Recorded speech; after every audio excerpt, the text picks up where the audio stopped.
ये थर्ड भी हो सकता है। ठीक है। आइए। तो सर,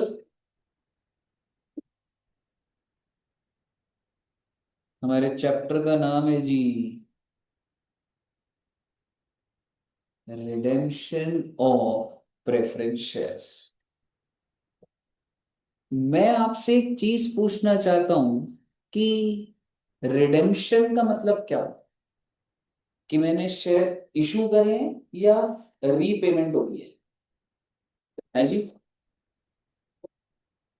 क्या होता है रिडेम्पशन का मतलब बच्चे? रीपेमेंट। यानी कि सर, एक आपने ट्वेल्थ में पढ़ा होगा, इशू ऑफ शेयर बहुत पढ़ा होगा आपने, लेकिन क्या उसकी रिडेम्पशन बढ़ी कभी? नहीं बढ़ी। समझ रहे हो? तो आप इसको थोड़ा बहुत उससे रिलेट कर सकते हैं। तो रिडेम्पशन सबसे पहले इसका क्या मतलब होता है बच्चे? कि आपने क्या करी है उसकी पहली बात तो रीपेमेंट। किसकी सर? इक्विटी शेयर या preference shares? Exactly, don't confuse it. Equity share की बात ही अलग चलती है, और वो फाउंडेशन में नहीं है, वो आपका इंटरमीडिएट में आता है। उसको बाय बैक ऑफ शेयर्स बोला जाता है। ठीक है। सो बेसिकली मैं आपसे जो बात कर रहा हूं वो बात कर रहा हूं रीपेमेंट ऑफ प्रेफरेंस शेयर्स। और ये आपका बच्चे आप लगा सकते हैं 10 से 15 नंबर का आता है, बहुत इंपॉर्टेंट चैप्टर। और अगर तुमने 1.5 घंटा सुन लिया ना तो ये सेट है चैप्टर एकदम। सो जो फाइनल अकाउंट 16 घंटे आते हैं, कितने लेक्चर लगते? 7-8 लेक्चर लगते, है ना? और इसमें कितने लग रहे हैं आपके? 2 लेक्चर, और 10 नंबर तैयार हो सकते। तो बड़े ध्यान से सुनिए।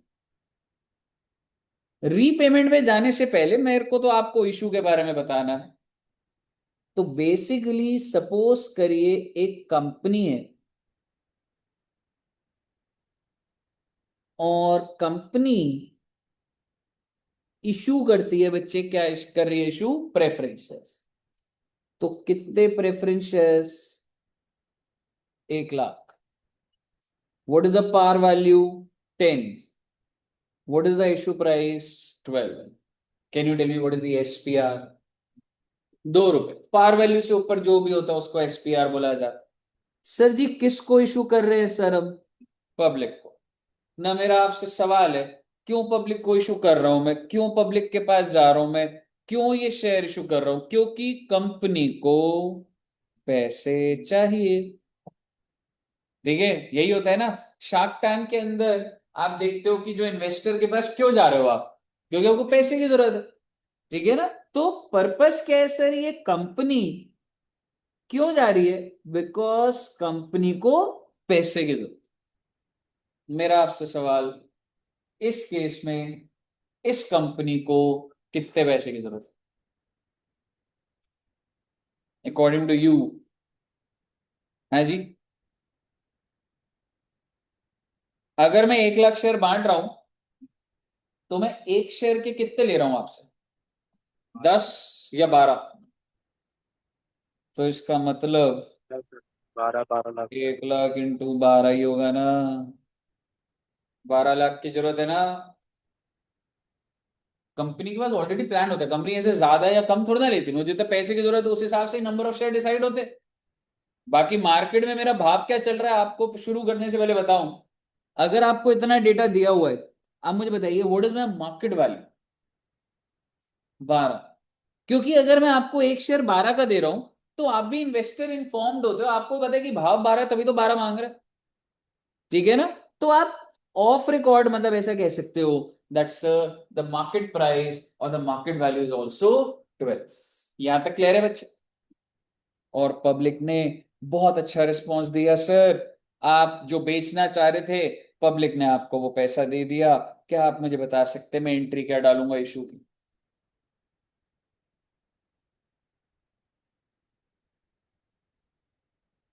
मैं वो एप्लीकेशन अलॉटमेंट की लंबी बातें नहीं कर रहा, वो उस चैप्टर में करूंगा शेयर कैपिटल में।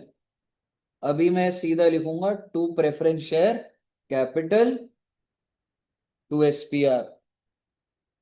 और आप मुझे बता दीजिए प्रेफरेंस शेयर कैपिटल कितने से मल्टीप्लाई होगा?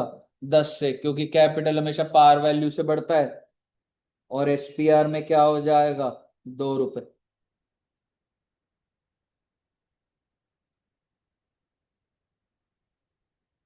अब मुझे बताइए, क्लियर है बच्चे यहां तक? ये मैंने इशू है, और आपको इतना समझ आना चाहिए कि जब आप ऐसे इशू करते हो तो आपकी जो बैलेंस शीट है उसमें क्या आ रहा होगा, बैंक में कितना, 12 लाख, प्रेफरेंस शेयर कैपिटल कितना, 10 लाख, एसपीआर कितना, 2 लाख। आपके सामने छोटी सी एंट्री, उस छोटी सी एंट्री से बैलेंस। और ये मैं डेट भी डाल देता हूं आपके लिए।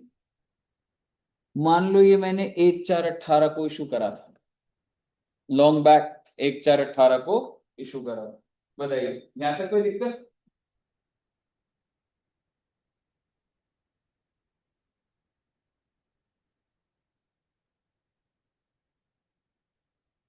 चैप्टर यहां नहीं है बेटे।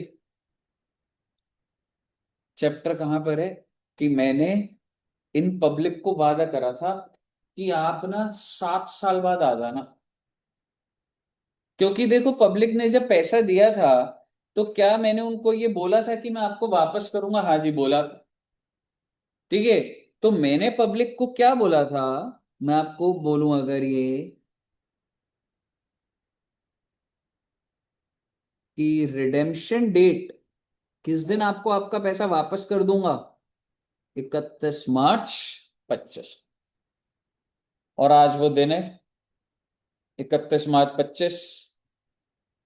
और 31 मार्च 25 को, सुनिएगा,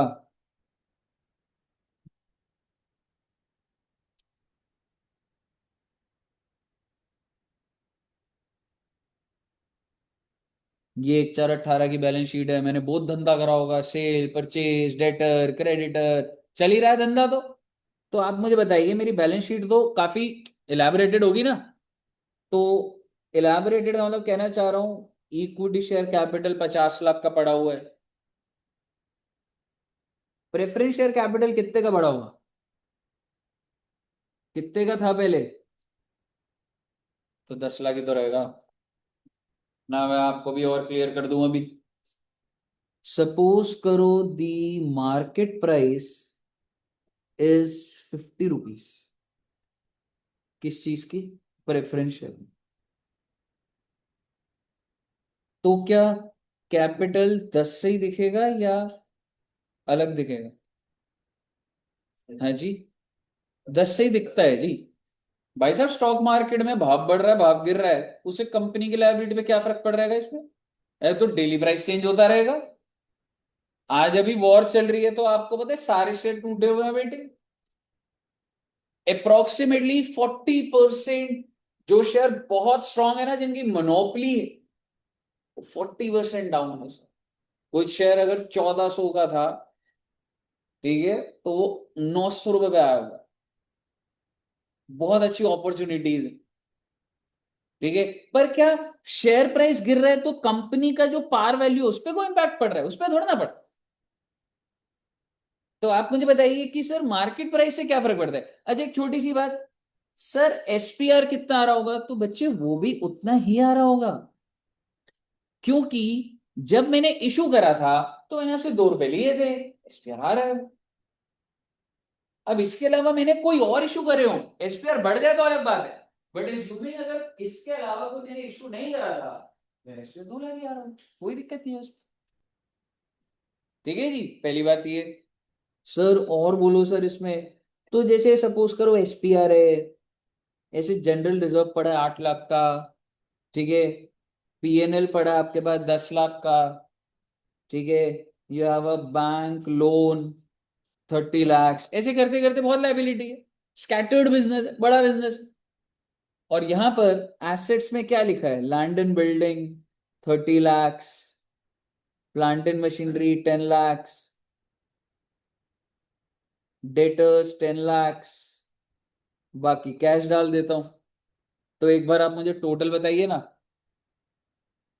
60 लाख, 70, 80, 1.10 करोड़, और यहाँ का टोटल भी 1.10 करोड़ डाल के मैं यहाँ पे कैश लिख देता हूँ 40 लाख 50 लाख, तो टोटल कितना आ गया 60 लाख।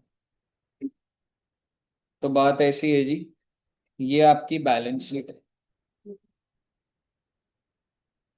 आपने जब इशू करा था वो यहाँ थे आप, ये आपकी बैलेंस शीट है। यहाँ तक क्लियर है।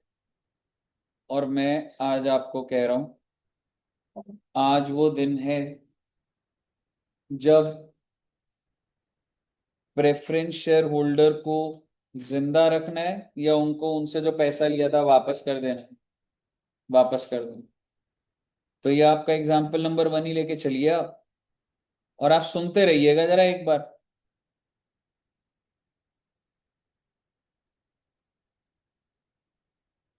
Preference share holder are to be redeemed at par। इसका मतलब what is the redemption value, 10 rupees. Company के मालिक को ये सब कुछ समझ नहीं आता, आप अकाउंट्स के एक्सपर्ट है, आपसे पूछा जा रहा है। तरुण जी आप एक्सपर्ट है, आप ये मानते हैं आप एक्सपर्ट है? नहीं, आप मानिए ना एक बार, तभी तो क्लास टीचर द्वारा बाहर देना, क्योंकि आप एक्सपर्ट मानते हो ना। ठीक है, तो मान लीजिए कि 10 आज प्रेफरेंस शेयर होल्डर को रिडेम्पशन की डेट है, और मालिक आपसे पूछ रहे हैं कि प्रेफरेंस शेयर होल्डर को फोन कर दूं क्या कि आ जाओ भाई पैसे ले लो। क्या कहते हो आप? फोन कर दूं? आज कौन सी डेट है? 31 मार्च 2025। प्रेफरेंस शेयर होल्डर को ड्यू करने की डेट है, उनको भी याद है। तो मालिक पूछ रहा है कि आप अकाउंट्स टीम है कि बुला लूं क्या उन्हें फोन करके? क्या कहते हो आप? बुला ले? सूर्य जी बुला ले या नहीं बुलाए? क्या कहते हो? मानसी जी नहीं बुलाए? क्यों, रीजन बच्चे, क्यों नहीं बुलाए है जी? तो बोलो ना बेटी।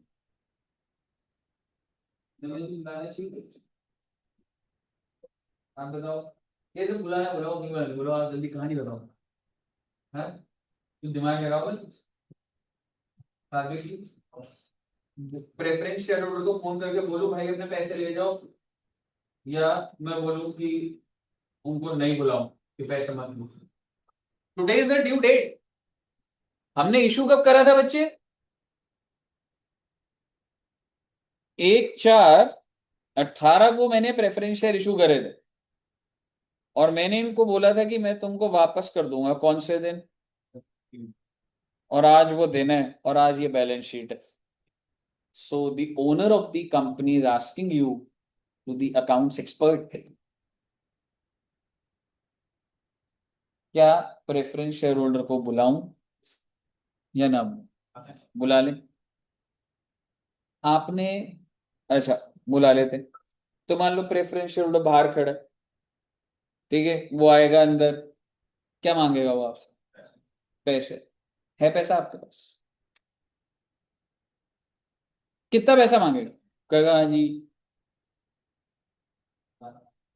है जी।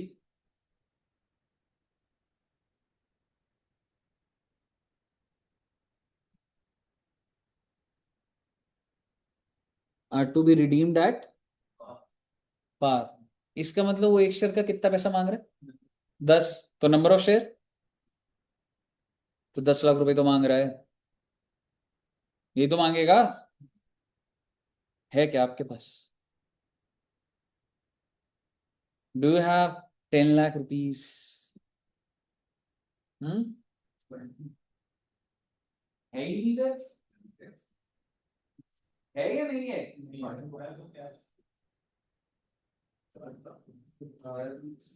बताते ही नहीं हैं, मतलब मैं कैसे तुम्हारे साथ सारा आ गया है? है तो सही कैश, कितने मांगेगा वो? 10 लाख। तुम्हारे पास कितने हैं? तो बुला लो फिर। ये जब वो आएगा तो ड्रॉअर में 60 लाख है, उसमें से 10 लाख निकालूंगा, दे दूंगा, क्या दिक्कत वाली बात?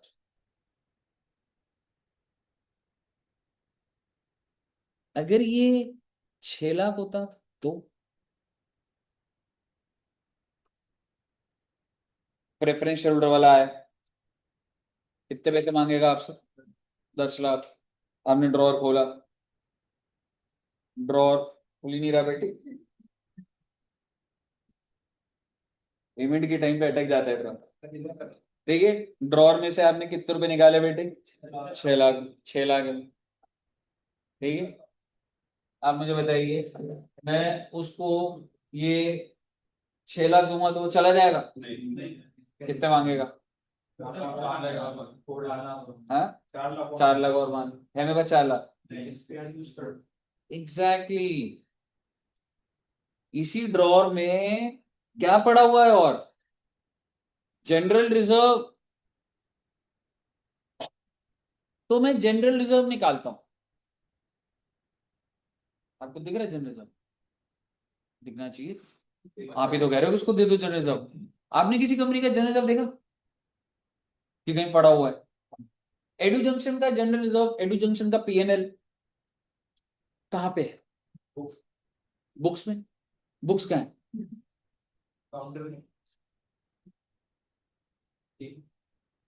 भाई, ये जो आपने आंसर दिया ना, मुझे पीएनएल में से दे दो, ये कहीं होता नहीं है। ये जो आप आंसर दे रहे हो ना एसपीआर, ये होता नहीं है। जनरल रिजर्व से दे दूं, ये होता नहीं है। मैं अभी एग्जांपल दे देता हूं आपको। आप सपोज करिए बेटे कि आप बिजनेस करते हैं मोमोज का, और आपने क्या करा, सिर्फ एक प्लेट आपने खरीदा मोमोज, कितने रुपए का? 10 रुपए। ठीक है, और उसी एक प्लेट को बेच दिया 15 का। और इससे सिंपल तो बिजनेस नहीं हो सकता। अब बनाते ट्रेडिंग, पीएनएल और बैलेंस शीट। ट्रेडिंग में सेल्स कितने की आएंगी? परचेज कितने की आएगी? ग्रॉस प्रॉफिट, यही ग्रॉस प्रॉफिट 5 का, इनडायरेक्ट कोई एक्सपेंस नहीं, नेट प्रॉफिट 5, यही पीएनएल क्या आ जाएगा? कैश बता दो आप। जब मैंने बेचा 15 का, खरीदा 10 का, 5 रुपए बच रहे हैं ना। अब आपकी दुकान पे, और अब आप घर चले गए, आपकी जेब में कितने रुपए? 5 रुपए। और आप दूसरी पॉकेट में ढूंढ रहे हो पीएनएल कहाँ चला गया?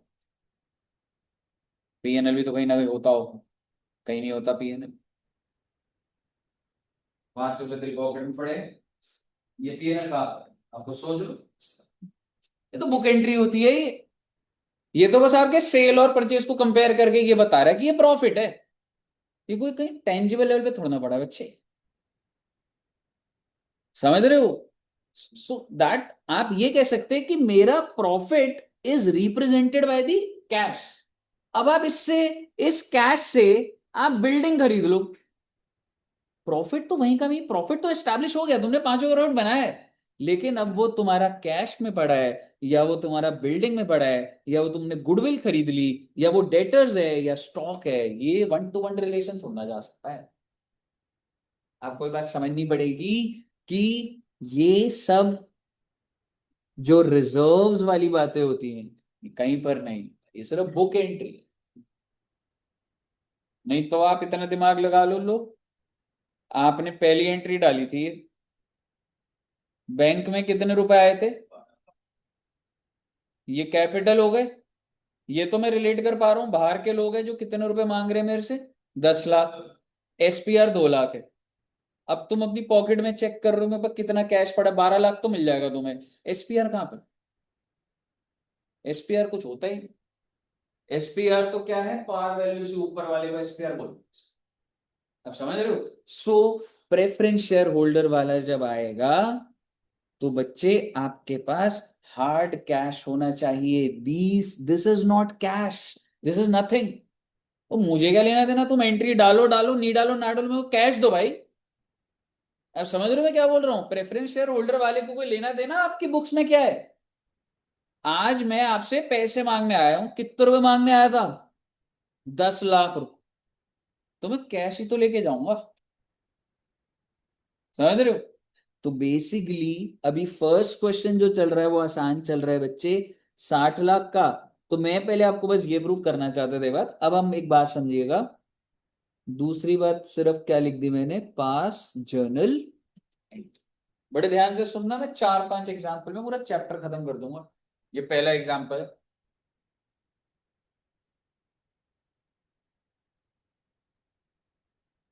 Preference share holder, preference share को ड्यू करा जाएगा और रिडेम्पशन। सबसे पहली एंट्री क्या होगी आपकी, सबसे पहली एंट्री होगी आपकी preference share capital to preference share holder, that's being due for redemption. मैंने उनको डेबिट कर दिया और मैंने प्रेफरेंस शेयर होल्डर को कितने रुपए बच्चे, कहने से 10 लाख। कैसे, 1 लाख शेयर्स मल्टीप्लाइड बाय 10। और प्रेफरेंस शेयर होल्डर की लायबिलिटी भी कितने रुपए से होएगी, 10 लाख। मैं अगर आपको समझ आ रहा है तो बता दो, अगर मैंने 15 लाख रुपए देने होते तो क्या एंट्री डालता हूँ? जरूरी थोड़ा ना है कि मैं रिडेम्पशन पार पे करता। अगर मैं आपको बोलूं कि मैं आपको 15 रुपए दूंगा पर डिवेंचर, पर प्रेफरेंस शेयर, तो मतलब आप कितने रुपए मांगने आते, 15 लाख। फिर क्या एंट्री डालते आप? प्रेफरेंस शेयर कैपिटल कितने से बंद करता,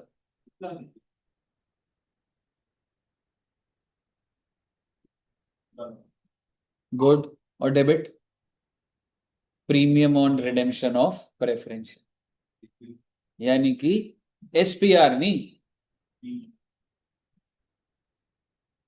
premium on redemption of preference है कितना, 5 लाख। अभी आपके लिए, आप बिगिनर लेवल पर हो, आपको इतना कोई लोड नहीं लेना। हम पहले वाला क्वेश्चन जो कर रहे हैं वो किससे कर रहे हैं, पहले पार वन। पहली एंट्री क्लियर है? दूसरी entry, preference share holder to bank. वो आ गए भाई, पैसे दे दिए उनको मैंने।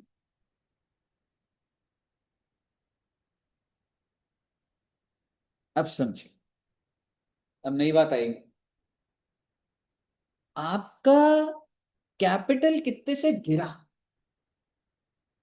कैपिटल कम हुआ आपका कितने से, एग्जैक्टली 10 लाख। और मैं बॉक्स में कर रहा हूं ये लेजर, ये अकाउंट, ये गिरा है जी 10 लाख से। आप अग्री करते 10 लाख से गिरा, आपको इसको उठाना पड़ेगा। कंपनीज एक्ट में ये बोला जाता है that you have to restate, restate मतलब भाई कैपिटल गिर गया, कैपिटल बढ़ाना पड़ेगा कंपलसरी।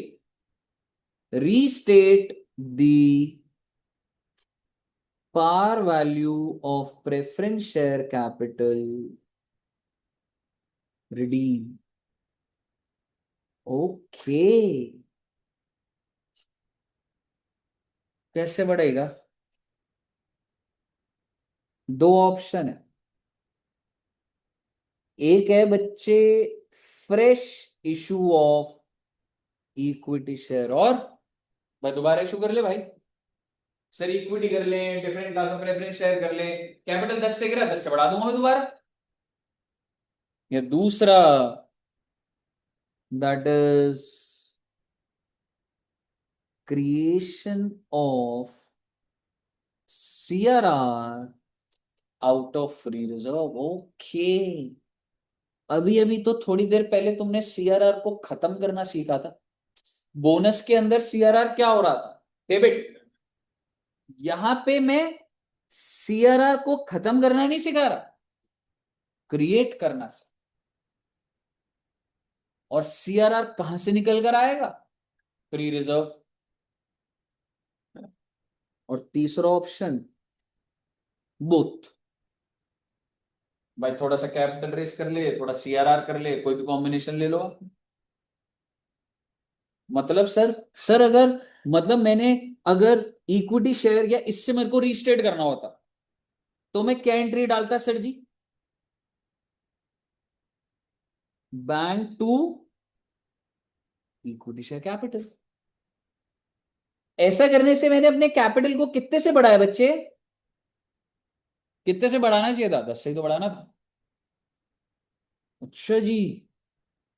और दूसरा, सर अगर हम ये ना करते तो हम सीआरआर बना लेते। हाँ बेटे, सीआरआर तो आसान है, वो तो सिर्फ बुक की एंट्री है। आप सोचो, प्रेस इशू करने में तो पब्लिक ढूंढो, प्रोस्पेक्टस निकालो। ठीक है, घर में बैठे बैठे आप क्या कर सकते हो? सीआरआर कर सकते हो। एंट्री क्या डालोगे उसकी आप? General reserve, PNL to CRR. Easy, घर बैठे बैठे एंट्री हो सकती है। तीसरे में तो कोई भी कॉम्बिनेशन ले लो ना, 4 लाख का कैपिटल, 6 लाख का reserve, CRR, what ever be the combination. Main तो आपको दो चीजें समझनी है। तो आप मुझे बताइए, ये तो अभी क्वेश्चन बताएगा, ये तो हमें एनालाइज करना पड़ेगा। बट आपको ये समझ आना चाहिए कि हाँ जी सर जी, कैपिटल अगर गिर गया है तो कैपिटल को दोबारा से उठाना पड़ेगा। क्लियर है बच्चे? यहां तक सॉर्टेड, मेक सेंस? चलिए एक बार इसको लिख लीजिए एक बार। सीआरआर को ना कैपिटल का दर्जा दिया गया कि अगर तुमने सीआरआर बना दिया ना तो मतलब कैपिटल बढ़ा दिया। क्योंकि सीआरआर का अल्टीमेटली सोच पर्पस क्या था? सीआरआर टू बोनस, और बोनस इक्विटी में चला जाता। So ultimately it will go into the capital. लिख लिया बच्चों ने? तो अगर मैं बच्चों को बोलूं कि लेट्स सपोज कि मैंने इस क्वेश्चन में, स्पेसिफिकली इन दिस क्वेश्चन, मैंने ये माना कि मैंने फ्रेश इशू करा, तो क्या आप अपडेटेड बैलेंस शीट बना पाएंगे? इसका मतलब मैंने कितनी एंट्री डाली बच्चे?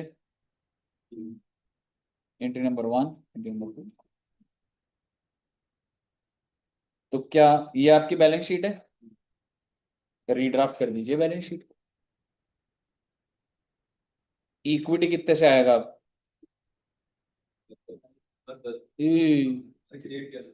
हाँ जी, 60 lakh. Preference 0, SPR 2 lakh, general reserve same, PNL 10 lakh, bank loan 30 lakh. और है ना, क्लियर है ना? Land and building, plant and machinery, debtors, cash. 60 lakh था, कितना चला गया था पहले? 10, फिर आ भी गया 60। अब देखेंगे आपकी बैलेंस शीट मैच हो रही होगी, रीड्राफ्ट करके बना दीजिए फटाफट से। एग्जाम्पल नंबर 1 डन है आपका।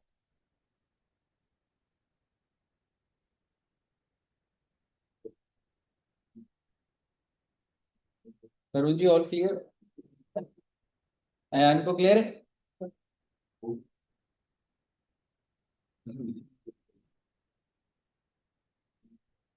सूर्य जी, हरे सर,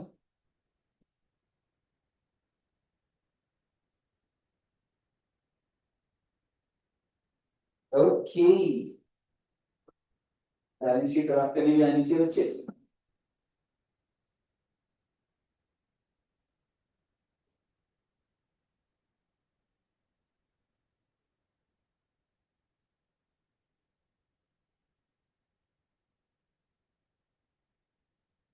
अगला क्वेश्चन आपसे ही कराऊंगा।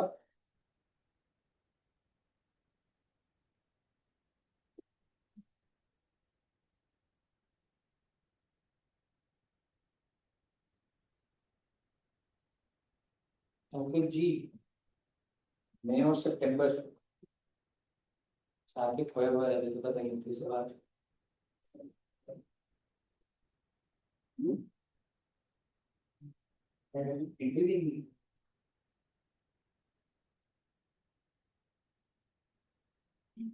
सार्थक जी, रामानुजन, आप सुनिए। मैं तुमको बुलाता हूँ तो सुनता ही नहीं यार। मैं तुमको बुला रहा, पता नहीं क्यों। अभी भी अलग रिएक्शन जताई। क्या भाई तू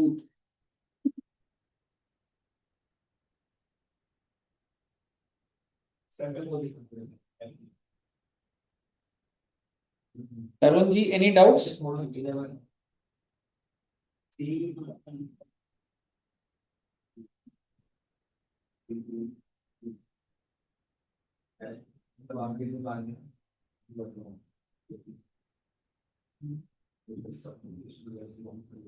आज बहुत कम बच्चे हैं यार।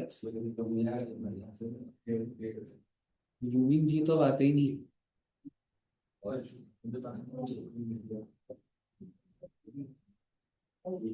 एक बार फिर से समझा देना, नेटवर्क इशू हो गया था भाई। एक बार कोई पॉइंट बताएगा, एक बार किधर क्या हो गया था? अभी देखा तेरा मैसेज मैंने।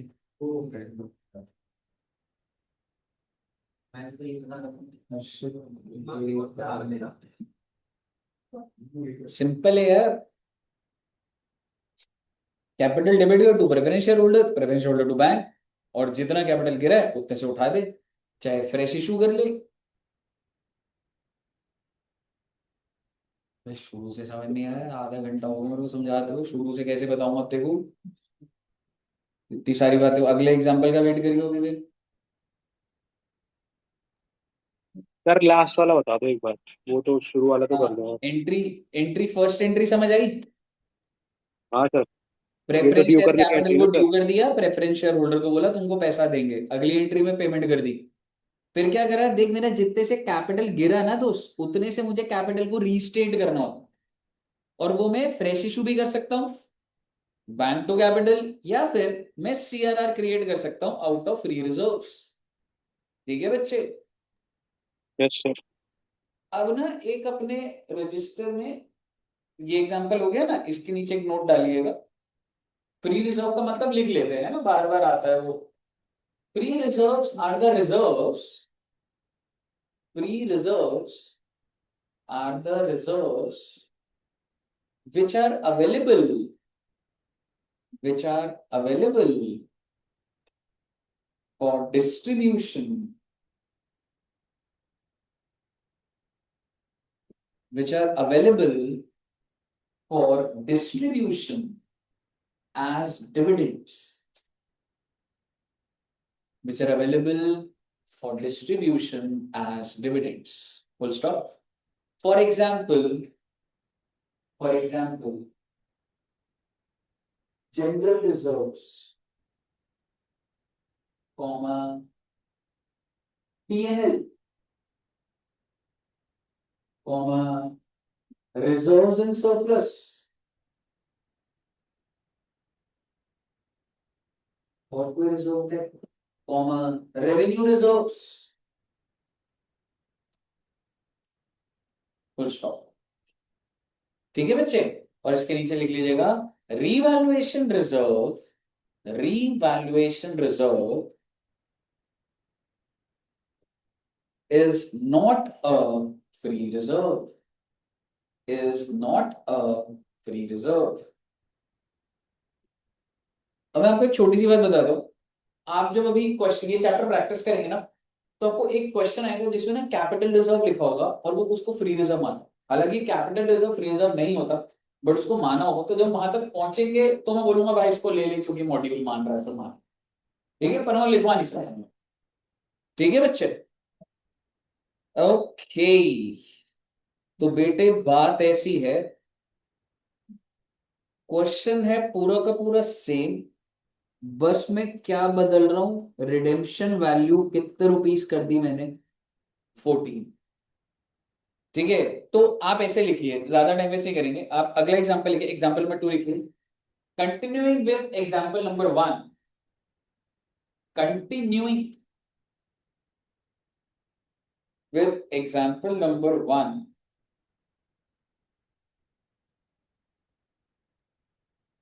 comma, will your answer, will your answer be different, will your answer be different if preference shareholders, if preference shareholders are redeemed at the rate of 14 each. At the rate of 14 each. Okay. इसका मतलब अब जब वो पैसे मांगने आएंगे तो number of preference कितने हैं? 1 लाख, और एक उस पे मुझे कितना देना पड़ेगा? 14, which means how much money would be required? 14 lakhs. Do I have 14 lakh? Yes. अभी भी सॉर्टेड है, पैसा बहुत रखा हुआ है। तो आइए पहली एंट्री बनाते हैं। प्रेफरेंस शेयर कैपिटल डेबिट, है ना। अगली एंट्री क्या लिखूं? सॉरी, मतलब ऐसे कैसे लिखूंगा, चलो मैं बोलता हूँ। प्रेफरेंस शेयर कैपिटल डेबिट कितने से बच्चे? 10 lakh. To preference share holder कितने की लायबिलिटी? एग्जैक्टली। और मैं डेबिट कर दूंगा premium on redemption of preference shares. कितना हो गया? Oh my God. हाँ मतलब 180 हो गया था तो उतना अच्छा लगा। दुष्यंत सर फिर वो एक छोटी मोटी चीजें देखते ही नहीं है, उनका मतलब रिजर्व्स पड़े हैं।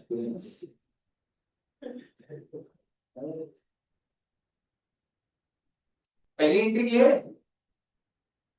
नेक्स्ट एंट्री समझिएगा। सर जी प्रेफरेंस शेयर होल्डर को पेमेंट कर दो ना। लो बेटे कर दी पेमेंट, 14 lakhs एंड 14 lakhs, है ना। 14 लाख की पेमेंट कर दी। अच्छा जी, ना मेरा सवाल ये है, नई एंट्री ये आ रही है। भाई ये जो प्रीमियम है, क्या मैं कह सकता हूं ये मेरा खर्चा है, तो इस खर्चे को राइट ऑफ करना पड़ेगा। तो सवाल ये है कि क्या मैं राइट ऑफ एसपीआर से कर सकता हूं? नहीं कर सकता। देखो मैं तुम्हें एक बात बोलता हूं, तुम 12वीं क्लास की किताब खोलोगे, वहां पे एसपीआर का पर्पस देखोगे। एसपीआर का पर्पस में लिखा हुआ है to write off premium on redemption of preference. SPR का यार वो 5 पर्पस आते थे, ठीक है, उसमें से एक पर्पस है to write off premium on redemption. तो क्या सर ये एंट्री, अगर लाइक पहले तो do I have SPR? How much SPR I have?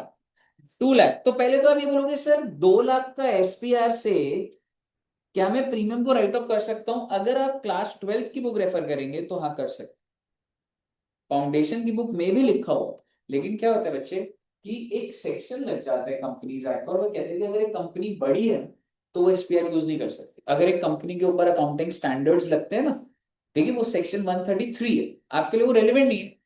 लेकिन अगर आपका आपकी कंपनी और आपकी कंपनी के ऊपर एएस लगते हैं, यानी कि आपकी कंपनी बड़ी है, और अगर कंपनी बड़ी है तो आप एसपीआर यूज नहीं कर सकते। तो हमारे मॉड्यूल में एकदम क्लियरली लिखा हुआ है that we are assuming that company बड़ी है, और अगर कंपनी बड़ी है तो मैं एसपीआर यूज नहीं करूंगा।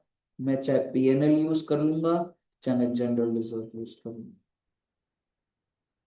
Premium on redemption of preference shares 4 lakh और 4 लाख, और मैं यहाँ पे नोट भी लिखवा दूंगा। तो अभी के लिए सर स्पेसिफिक बात बताओ। हाँ तो पीएनएल यूज कर लेते हैं ना, 10 लाख रुपए का था ना पीएनएल, तो 4 लाख रुपए से खत्म कर दिया मैंने। और नोट लिख लेंगे इसके बाद। नोट ये होगा the balance of SPR, the balance of SPR will not be will not be utilized, will not be utilized for writing off, for writing off premium on redemption of preference shares. Premium on redemption of preference shares. अच्छा जी,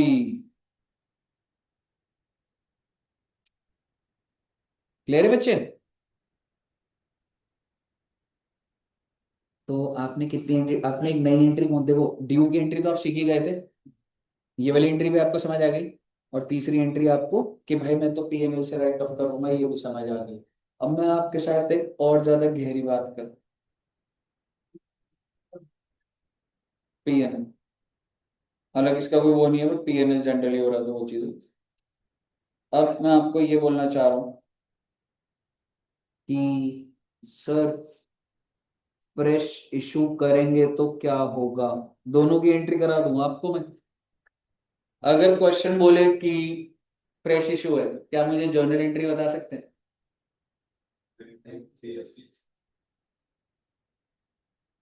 bank to equity share capital कितने?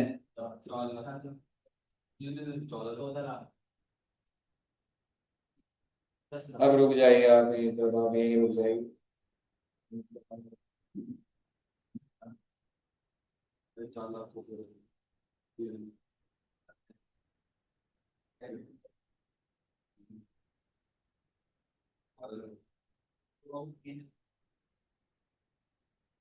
What is the par value of preference share capital? Exactly. आप अगर मेरे notes ऊपर भी देखेंगे तो आप देखेंगे वहां पे पार वैल्यू लिखा होता है, तो मुझे रिस्टेट करना है, क्या रिस्टेट करना है, तो पार वैल्यू। ठीक है, तो पार वैल्यू कितनी गिरी है मेरी? 10। अब मैं आपको एक चीज बोल रहा हूँ,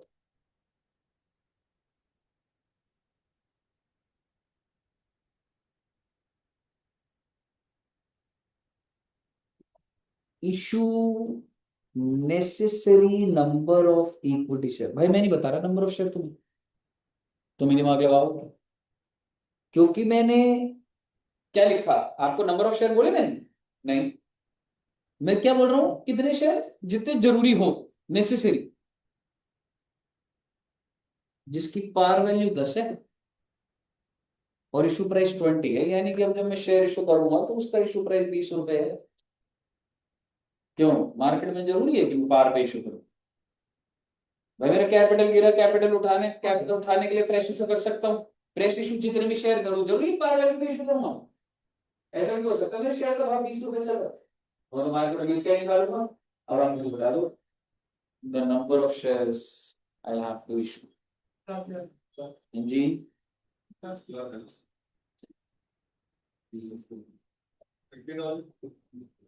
ठीक है, आपका जो आंसर आया मैं पहले उससे एंट्री डालना चाहता हूँ। Bank account debit to equity share capital to SPN. कितने शेयर बोल रहे हो आप? 50,000। तो बैंक में कितना पैसा आएगा?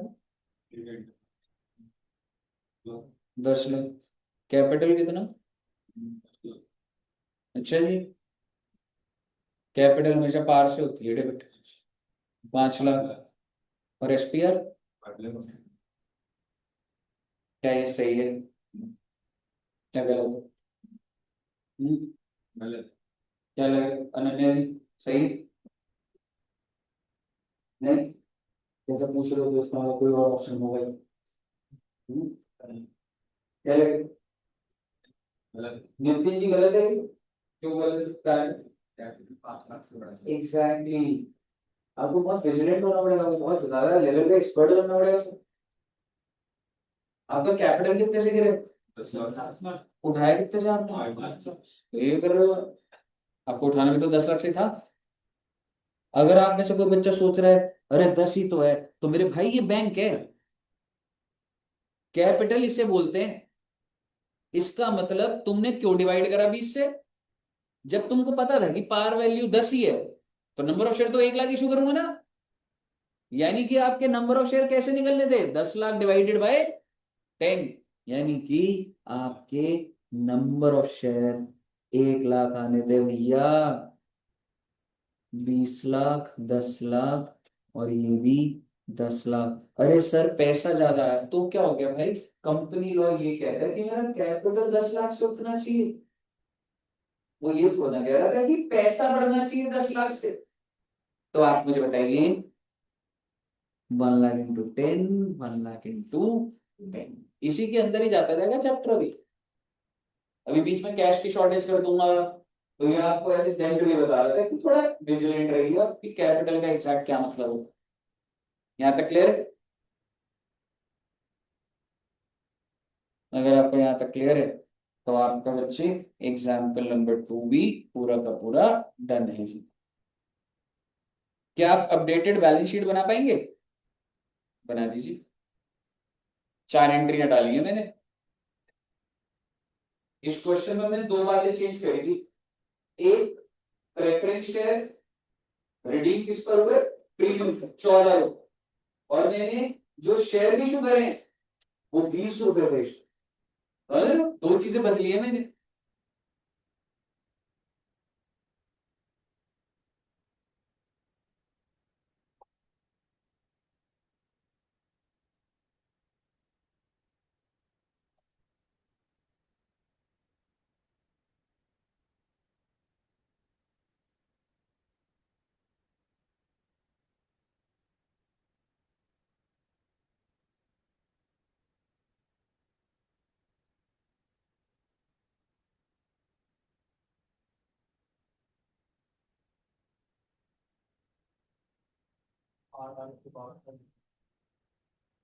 Issue price 20।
Balance sheet match करने की कोशिश करना बच्चे, करने की कोशिश।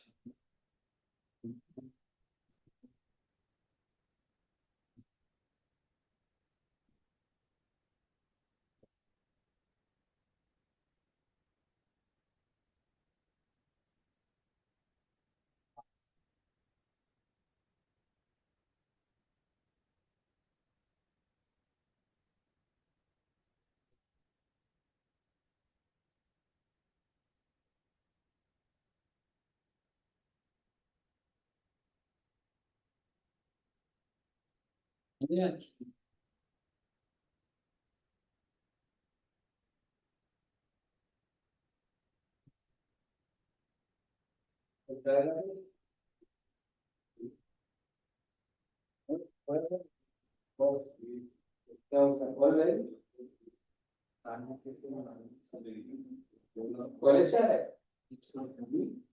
कॉलेज से आ रहा है?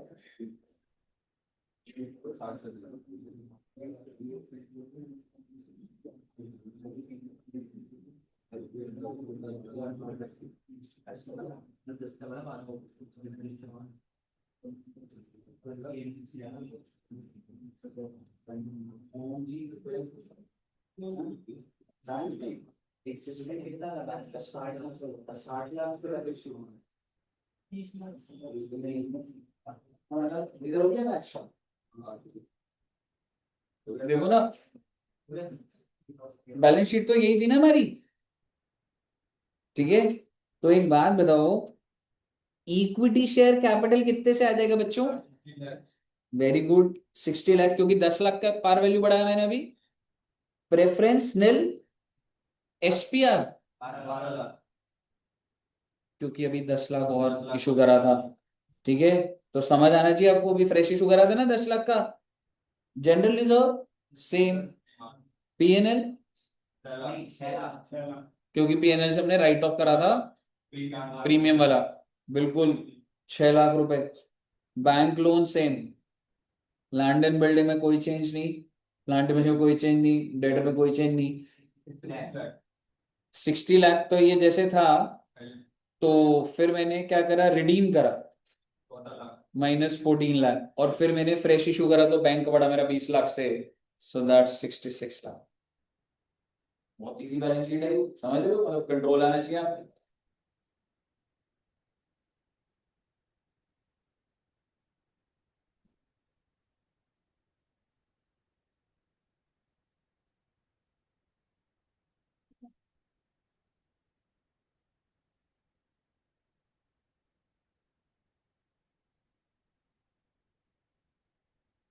Okay,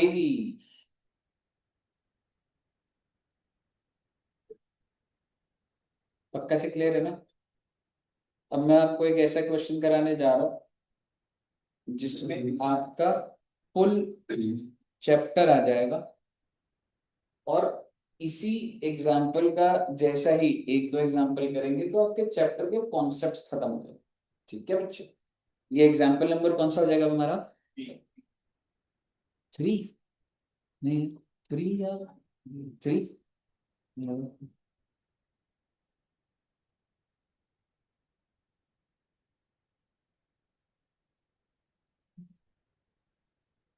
equity share capital 50 lakhs,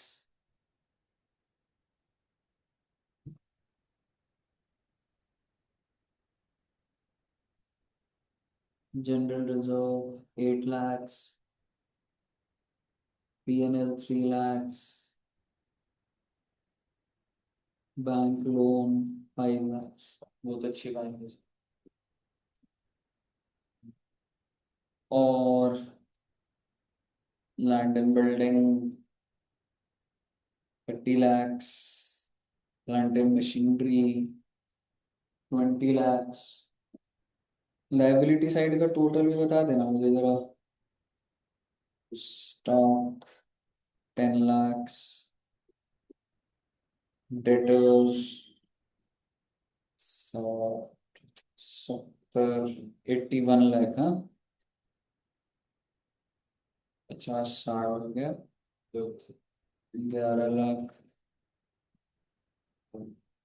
bank ले लो जी 10 लाख।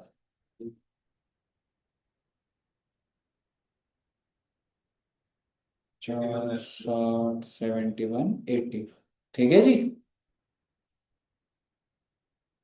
और इक्विटी और प्रेफरेंस का पार वैल्यू क्या है बच्चे? 10-10। ठीक है सर, अब लिखते हैं बातें। पहला point, preference share holders are to be redeemed at the rate of 20% premium. Oh my God, यानी कि 10 रुपए वाला प्रेफरेंस शेयर जिसकी पार वैल्यू कितने रुपए मांग रहा है मेरे से? 12 रुपए। 12 रुपए मांग रहा है बच्चे, विच मीन्स जस्ट ऐसे ही लिख रहा हूं, ठीक है, पेपर में नहीं लिखा हुआ आएगा ये। 1 लाख शेयर पे कितने रुपए देने हैं? 12 लाख रुपए चाहिए जी मुझे। बहुत अच्छी बात। दूसरी बात,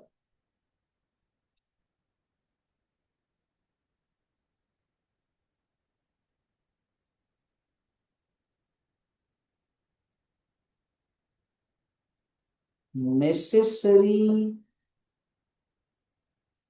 number of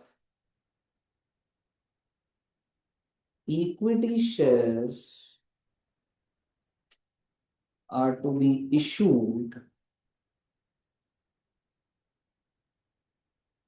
at a premium of ₹10 each, par value 10। Sir ये आप क्या बोल रहे हो?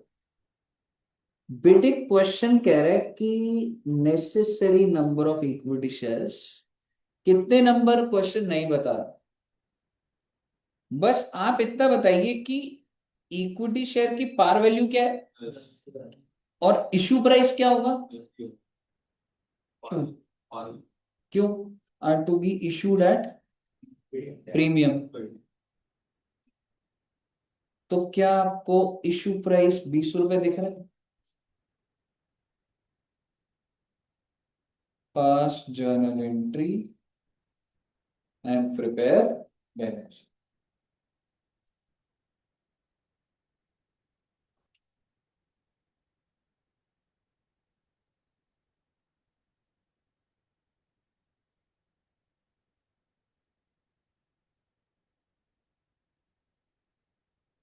एक बात बोलना चाहता हूं आप।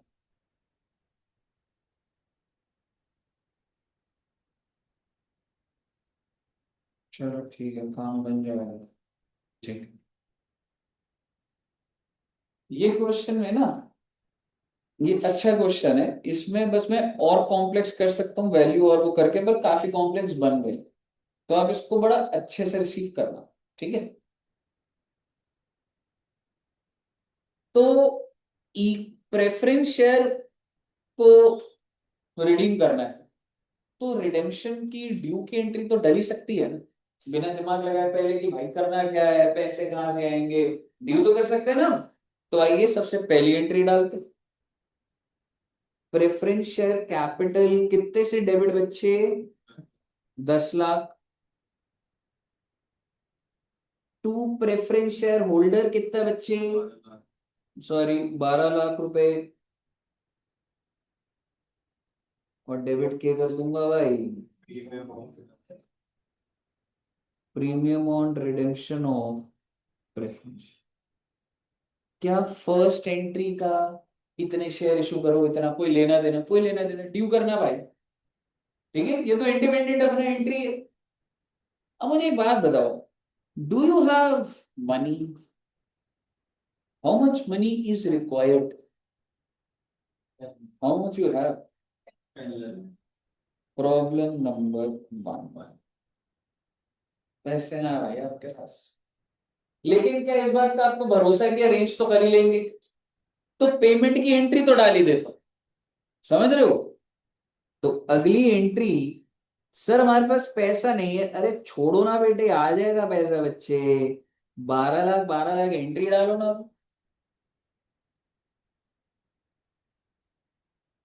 अगली बार प्रेफरेंस में दे दिया पैसा, प्रीमियम 2 लाख का राइट ऑफ करना है। किससे राइट ऑफ करना है? PN. Very good. PNL to premium on redemption of preferences 2 lakh. अब देखिए, ये 3 एंट्रीज तो मैं डाल ही सकता था ना बच्चे, है ना। फंसता है बात अब। क्या बात फंसती है कि पहली बात, सर ये पैसा कैसे आया? दूसरा, सर जी क्वेश्चन कह रहे हैं कि शेयर इशू कर रहे हैं, पर नंबर नहीं बताया उसने, है ना, यही है ना। और एक और छोटी सी चीज, आपका कैपिटल कितने से गिरा? क्या अभी तक उठाया? क्यों नहीं उठाया, मैं आपको बताता। फ्रेश इशू करूंगा तो उठेगा ना। तो इससे उठाना है, या मेरे पास जो ऑलरेडी फ्री रिजर्व हैं उससे। फ्री रिजर्व कितने हैं मेरे पास? प्लस, नहीं, 2 लाख खत्म कर दिया आप, 9 लाख पड़े।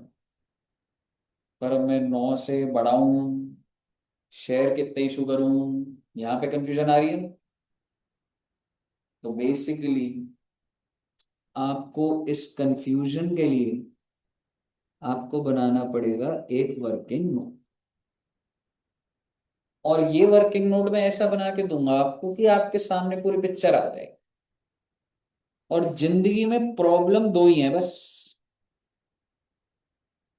Problem number 1 and problem number 1 है कि सर जी हमारे पास पैसा नहीं है सर। शॉर्टेज ऑफ कैश थी ना बच्चे। तो कैश में अगर कमी है तो कैसे पूरी करूंगा? क्या क्वेश्चन ने बोला था कुछ फिक्स एसेट बेच दो,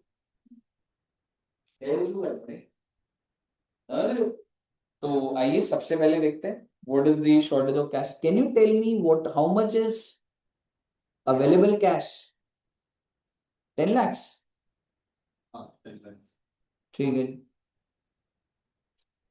can you tell me how much is required cash? 12 lakh, है ना? 10 लाख पार वैल्यू पे क्यों? 10 वालों को कितने रुपए देने? 20, 12 लाख देना है ना? 12 lakh. Can you tell me what is the shortage? 2 lakh. तो बात ऐसी है, 2 लाख रुपए की जरूरत है, शेयर इशू कर दूंगा। 2 लाख का मेरे पास तो कोई सोर्स नहीं है ना, और लोन ले लो फिक्स एसेट। मेरे को बोला क्वेश्चन ने? कुछ नहीं बोला। तो आप मुझे बताइए मैं कितने इक्विटी शेयर इशू करूं? 2 लाख डिवाइडेड बाय, हाँ जी, let me tell you, par value is 10, issue price is 20। यानी कि अगर मैं एक शेयर इशू करूंगा तो मुझे कितने मिलेंगे? 20। तो आप अपनी समझ से बताओ कि मैं 2 लाख डिवाइडेड बाय 10 करूं या मैं 2 लाख डिवाइडेड बाय 20 करूं? Number divided by 20।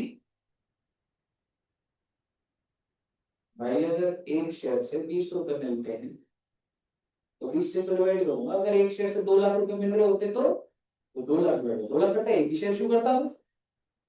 दिमाग लगाओ ना थोड़ा सा। आपको नहीं सर, हम तो सर पार वैल्यू से करेंगे। अरे क्यों, एक बार चलो कर लो पार वैल्यू से। 2 लाख डिवाइडेड बाय 10 करोगे, कितने शेयर निकल कर आएंगे? 20,000। और एक शेयर पे कितना ले रहा है तू? 20 रुपए। 4 लाख आ गए तेरे पे। क्या पॉइंट है इस बात का? डिवाइड तो शुभ प्राइस से ही करूंगा ना। तो बेसिकली ऐसे नहीं है ना। आप पहले और अभी का क्या है इसमें? ट्रांजैक्शन को तो समझो आप। मेरे को पैसा कितना चाहिए? एक बात बता, तेरे को अगर पैसा आज 1 लाख की जरूरत है, तो ये रिमोट बेचेगा क्या 1 लाख का, या गोल्ड 1 लाख का बेचेगा? मार्केट वैल्यू का लॉजिक चलेगा ना आपका। आज अगर एक बात बताइए, एमआरएफ का जो शेयर है ना बच्चे, उसकी पार वैल्यू पता है आपको कितनी है? 1 रुपए। 1 रुपए पार वैल्यू। मार्केट वैल्यू पता है कितनी है? 1.5 लाख। तो अगर मेरे को मार्केट से चॉकलेट लेनी है 1 रुपए की, मैं उसे एमआरएफ का शेयर दे दूंगा उसे। पार वैल्यू का क्या लेना देना है इसमें? मेरे को पैसा कितना चाहिए? 2 लाख। मैं एक शेयर बेच के कितना कमाता हूँ? 20 रुपए। तो 20 से डिवाइड करूंगा। वहां पे दूसरा एंगल था, वहां पे पार वैल्यू बढ़ा, पैसे की बात थोड़ी ना हो रही थी वहां पे। तो बेसिकली आप किससे डिवाइड करेंगे जी? Issue price. आप मुझे बताइए, which means number of shares कितने आ जाएंगे? 10,000 equity shares. If I issue 10,000 equity shares, I'll be having 2 lakh rupees. Make sense? Check कर लीजिए आप। क्या मैं 10,000 शेयर इशू करूंगा तो क्या 2 लाख रुपए आ जाएंगे? आ जाएंगे। क्योंकि एक शेयर पे तो 20 रुपए आते हैं ना। यहाँ तक क्लियर है? पर अभी बात पूरी नहीं हुई। प्रॉब्लम नंबर 1 सॉल्व हो जाएगी सर। कितने शेयर इशू करके? 10,000। आइए प्रॉब्लम नंबर 2 पे फोकस करते। प्रॉब्लम नंबर 2 होती है कि जितने से कैपिटल गिर रहा है उतने से उठ जाना चाहिए। ठीक है ना? तो आइए एक टेबल देखते हैं। What is the par value of preference share capital redeemed? 10 lakhs. How much free reserves you have? I would not prefer first कि मैं पब्लिक के पास जाके बोलूंगा मुझे पैसे दे दे, मुझको शेयर शुगर। भाई मेरे घर पे रिजर्व पड़े, मैं क्यों नहीं बनाऊंगा इससे? So can you tell me how much free reserve, यानी कि how much creation of CRR out of free reserve? First I try कि मैं क्रिएट करूं। कैन यू टेल मी कितने फ्री रिजर्व्स हैं मेरे पास? और बचा हुआ 1 लाख, इसका 9 lakh.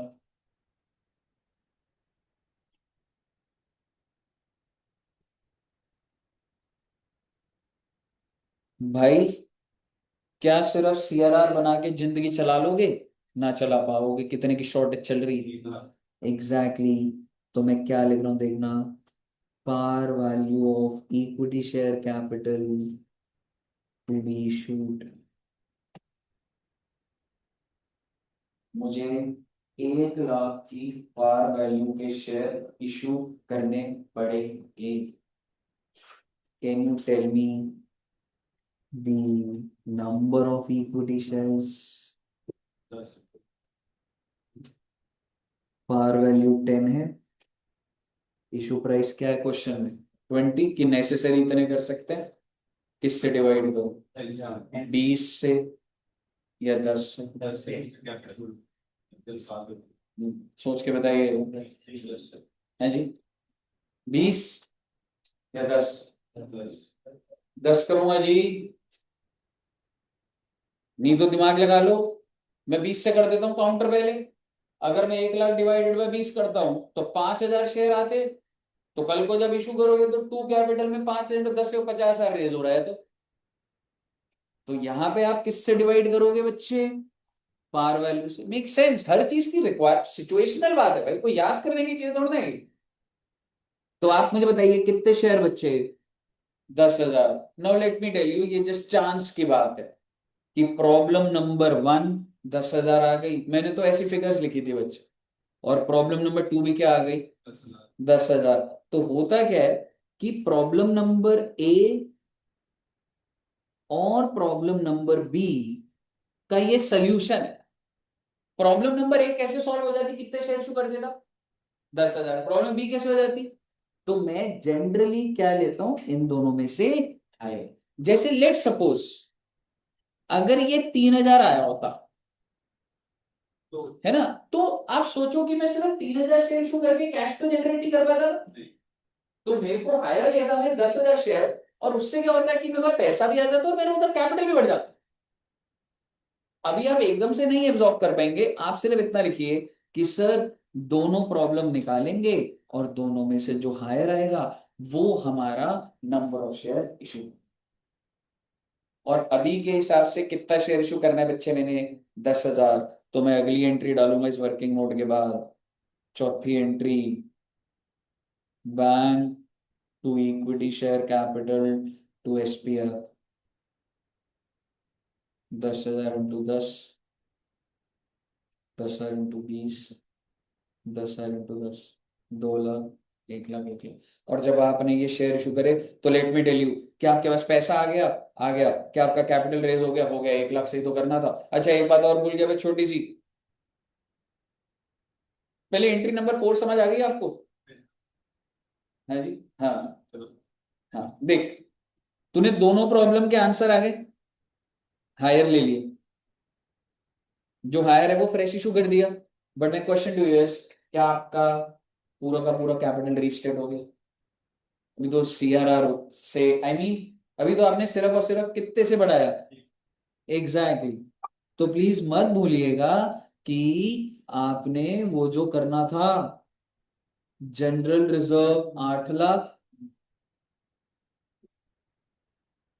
PNL 1 lakh, to CRR 9 lakh. यो बढ़ा अब आपका पूरा 10 लाख से कैपिटल।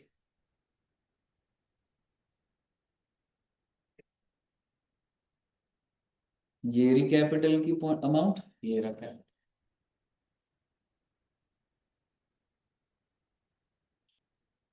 ओके, समझ आया बच्चे?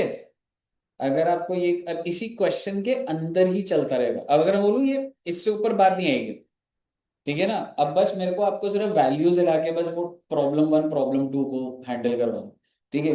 जैसे मैं तुम्हें, चलो एक बार लिख लो, एक बार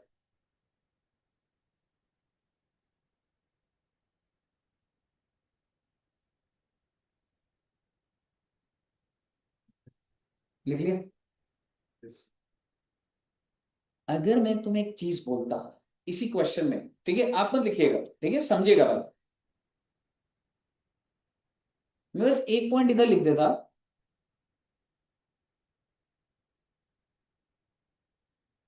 cash to be maintained is 3 lakh. वो इसका मतलब क्या है कि भाई खाली मत हो जाना रिडेम्पशन करके। Even after redemption. क्वेश्चन ये कह रहा है कि जब तुम ये रिडेम्पशन कर लोगे ना, तो तुम्हारे पास तब भी कितना कैश बच जाना चाहिए? 10। I am sorry, 3 lakh. This has impact on this. तो मैं अवेलेबल कैश 10 लाख बोलूं या 7 लाख, बिकॉज मैं 3 लाख को टच नहीं कर सकता। आप समझ रहे हो मैं क्या बोल रहा हूं? इसका मतलब how much is my available cash? 7 lakh. ठीक है ना? What is the shortage now? Exactly. और एक शेयर पे क्या मैं कह सकता हूं? नहीं, एक शेयर क्या बोल रहा हूं मैं आपको? Can you tell me the number of shares?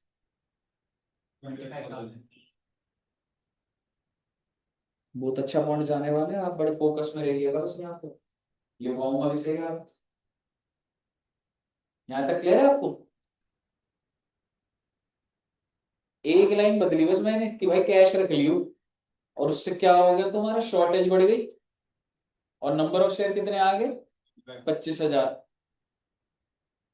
इसका मतलब प्रॉब्लम नंबर 1 कैसे सॉल्व होगी बच्चे? 25,000।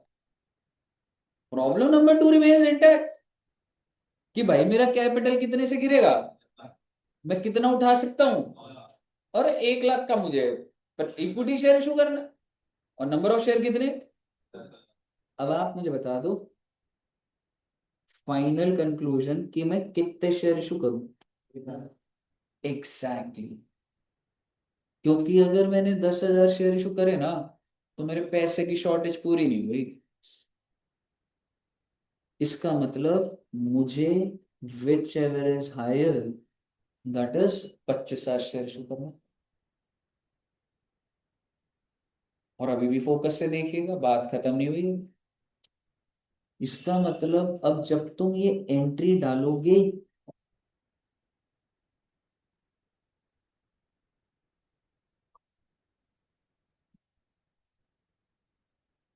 तो मुझे बता दीजिए 25,000 इंटू 20, 5 लाख, 2.5 लाख, 2.5 लाख। क्लियर है? अगली एंट्री अगर आप बता सके।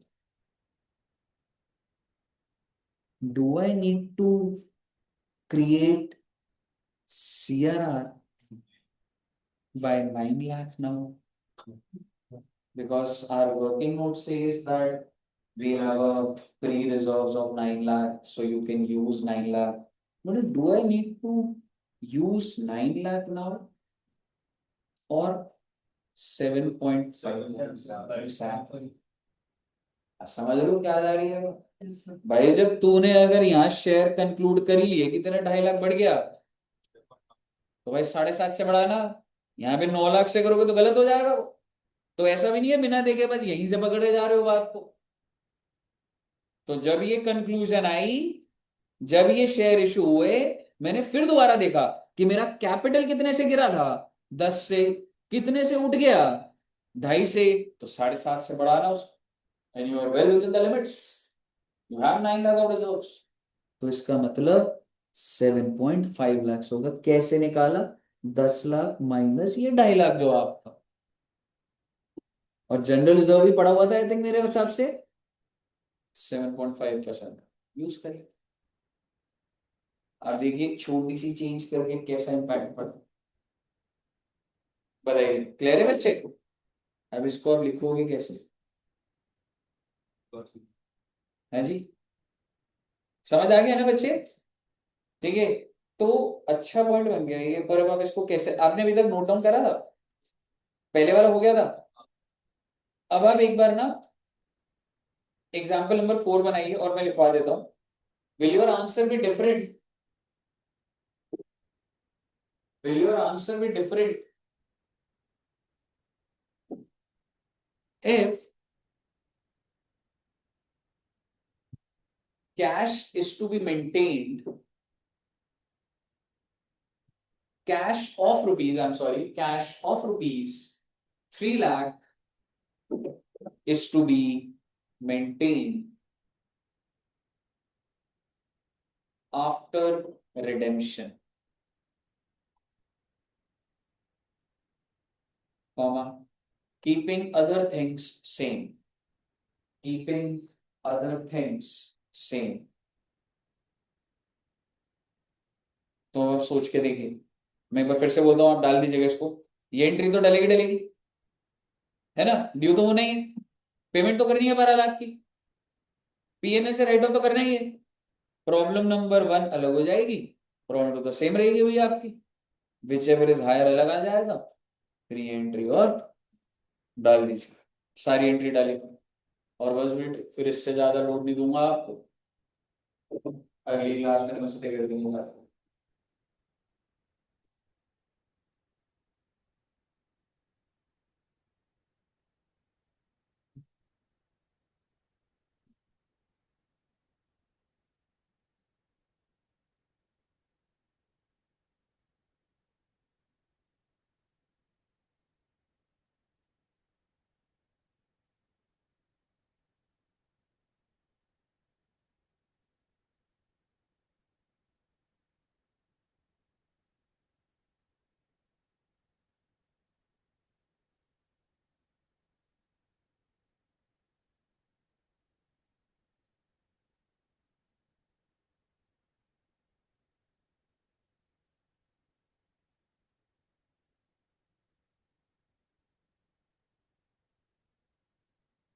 यही है बच्चे, कोई डाउट हो तो पूछ लेना भाई प्लीज।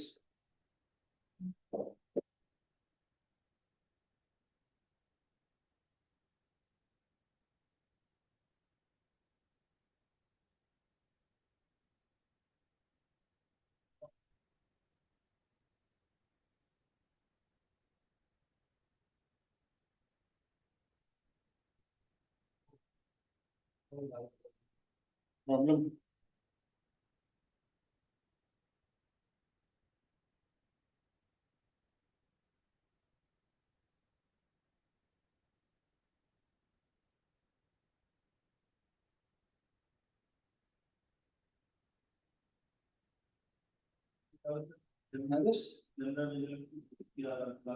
और हाँ, general is up to CRS 7.5।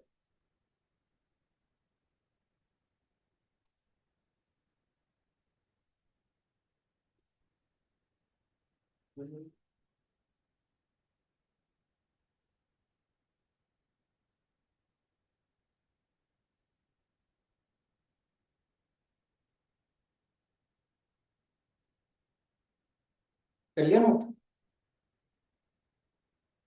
Question भी करवाऊं या क्या करूं? नहीं, थक गए?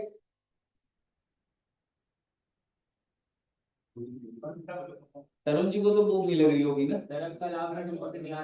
हाँ, समोसे मैं रोहित सर को बोला था कि खिलाना, सर ने नहीं खिलाया। अच्छा यार, अभी ना तुम्हारा ना, मतलब मैं समोसे खिलाऊंगा ना, तो वो एकदम ऐसा लगेगा कि अभी खाया, फिर दोबारा दुष्यंत सर ग्रैंड पार्टी देने वाले।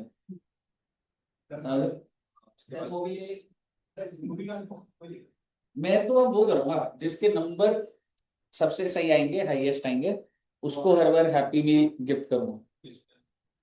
नंबर जैसे अकाउंट्स में जिसके आएंगे, तो हाँ तभी पढ़ोगे, और कोई तो मुझे रास्ता मिल नहीं रहा। नहीं यार, आप बच्चों को समोसे ड्यू है, लेकिन क्या है, अभी थोड़ा मौसम सही नहीं है अभी ना, मतलब बारिश वारिश हो थोड़ा, ऐसे फिर मन करता है खाने की। पिज्जा बर्गर डोमिनोज से खिला दूंगा, डोमिनोज का देख लो, खुला है तो। आग लग गई थी वैसे वहां पे 2-3 दिन पहले, पता है? हाँ, डोमिनोज में पूरी आग लग गई। हाँ हाँ, बंद है, खुलते ही खिलाऊंगा। मैकडी नहीं, यूएस की कंपनी है, हमारा यूएस से झगड़ा चल रहा है।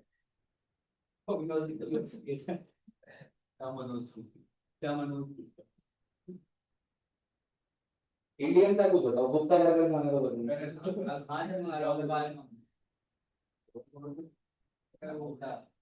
ऐसी नोट डाउन कर लिया। चलिए, तो मेरे हिसाब से इतना रखते हैं, आप सभी अच्छे बच्चे हैं, मान जाते हैं सारी बात, तो हमने सही सेटल्ड कवर कर लिए। बस अगर मैं आपको ऑनलाइन प्रैक्टिस के लिए बुलाऊंगा ना, तो आ जाना। समझ रहे हो, ऑनलाइन प्रैक्टिस एक बार कंफर्म करूंगा। चांसेस है, मतलब मैं तो बुलाना चाहता हूँ 7-8 दिन ना, कि हम क्वेश्चन प्रैक्टिस थोड़ा थोड़ा और बढ़ाएं इसमें। यार ऑनलाइन में क्वेश्चन तो देखो, वो तो आपनी प्रैक्टिस करनी है ना, उसे मतलब मेरे को सिखाना नहीं है कि ये क्वेश्चन करो, कहीं अटक रहा तो मुझे पैसा वाला है। ठीक है ना, तो जी। चलो, okay, thank you very much. बहुत बहुत बहुत